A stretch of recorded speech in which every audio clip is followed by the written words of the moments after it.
அஸ்வின்ஸ் இனிப்பு காரம் பேக்கரி மற்றும் சைவ உணவகம்.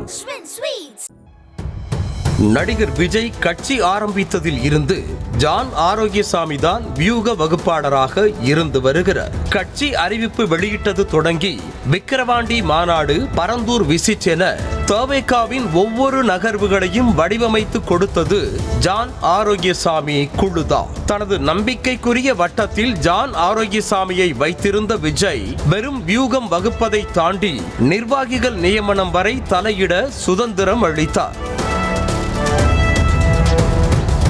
இந்த நிலையில் ஜான் ஆரோக்கியசாமியின் ஆதிக்கத்தை கட்டுப்படுத்தும் முடிவுக்கு விஜய் வந்திருப்பதாக கூறப்படுகிறது. மேலும் ஜான் ஆரோக்கியசாமியோடு இணைந்து பயணிக்கும் வகையில் புதிய வியூக வகுப்பாளராக ஆதவ் அர்ஜுனாவையும் நியமிக்க விஜய் முடிவு செய்திருப்பதாக தகவல் கிடைத்திருக்கிறது. வாய்ஸ் ஆஃப் காமன்ஸ் என்ற தேர்தல் வியூகம் வகுக்கும் நிறுவனத்தை நடத்தி வரும் ஆதவ் அர்ஜுனா கடந்த 2021ஆம் ஆண்டு சட்டமன்ற தேர்தலில் திமுகவிற்கு பணியாற்றினார். அதற்கு பிறகு விசிகாவில் இணைந்த ஆதவ் அர்ஜுனாவிற்கு துணை பொதுச் செயலாளர் பதவி வழங்கப்பட்டது. ஆனால் திமுகவிற்கு எதிராக ஆதவ் அர்ஜுனா பேசிய கருத்துக்கள் கூட்டணியில் பிரளயத்தை உருவாக்கின. இதற்கிடையே நடிகர் விஜயை அழைத்து அம்பேத்கர் புத்தக வெளியீட்டு விழா நடத்திய ஆதவ் அர்ஜுனா மன்னராட்சிக்கு முடிவு கட்டுவேன் என திமுகவை விமர்சிக்க பிரளயம் இன்னும் பெரிதாகி பூகம்பமானது.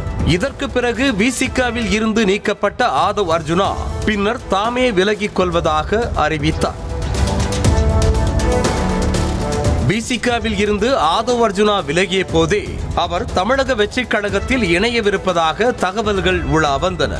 மேலும் விஜயை சந்திக்க நேரம் கேட்டு ஆதவ் அர்ஜுனா காத்திருப்பதாக கூறப்பட்டு வந்த நிலையில் தற்போது கிரீன் சிக்னல் கிடைத்திருக்கிறது. ஜனவரி 29ஆம் தேதி ஒரே நாளில் காலை மாலை என 2 முறை பட்டினப்பாக்கம் வீட்டில் வைத்து விஜயை சந்தித்த ஆதவ் அர்ஜுனா விரைவில் தமிழக வெற்றிக் கழகத்தில் இணையவிருப்பதாக கூறப்படுகிறது. சில நாட்களுக்கு முன்பாக தவேகா உட்கட்சி விவகாரங்கள் குறித்து ஜான் ஆரோக்கியசாமி பேசிய ஆடியோ வெளியானது. அந்த ஆடியோவில் புஷி ஆனந்த் மீது புகார் கூறி பேசியிருந்தது தவேகாவினருக்கும் விஜய்க்கும் மன வருத்தத்தை கொடுத்ததாக சொல்கிறார்கள்.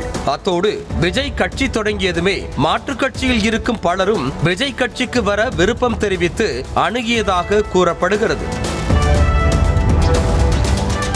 ஆனால் விஜய் ரசிகர்களாக இருப்பவர்கள் ஏற்கனவே மக்கள் மன்றத்தில் இருந்தவர்களுக்குத்தான் பதவி என்ற வகையில் ஆரம்பத்திலேயே ஜான் ஆரோக்கியசாமி கருப்பு கொடி காட்டியது மாற்றுக் கட்சியில் இருந்து வர விரும்பியவர்களுக்கு தயக்கத்தை கொடுத்தது. இதனால் மாற்றுக் கட்சியில் தமிழக வெற்றிக் கழகத்திற்கு வர நினைத்தவர்களும் வேறு பக்கம் சென்று விட்டனர். இந்த விஷயத்தை கேள்விப்பட்ட விஜய் ஜான் ஆரோக்கியசாமி தரப்பு மீது அதிருப்தியானதாக சொல்கிறார்கள்.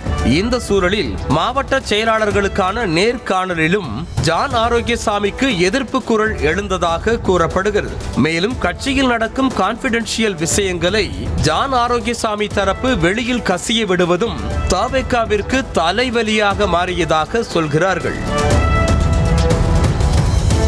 இதன் காரணமாகத்தான் ஜான் ஆரோக்கியசாமி ஆதிக்கத்தை கட்டுப்படுத்தும் வகையில் ஆதவ் அர்ஜுனாவை தமிழக வெற்றிக் கழகத்திற்குள் கொண்டு வர விஜய் முடிவு செய்திருப்பதாக சொல்லப்படுகிறது. ஆதவ் அர்ஜுனாவின் வருகை ஜான் ஆரோக்கியசாமிக்கு சிக்கலை கொடுத்திருக்கிறது. இதற்கிடையே 2ஆம் கட்டமாக மாவட்ட செயலாளர்களுடன் நடந்த ஆலோசனையில் விஜய் பேசிய தகவலும் வெளியாகியிருக்கிறது.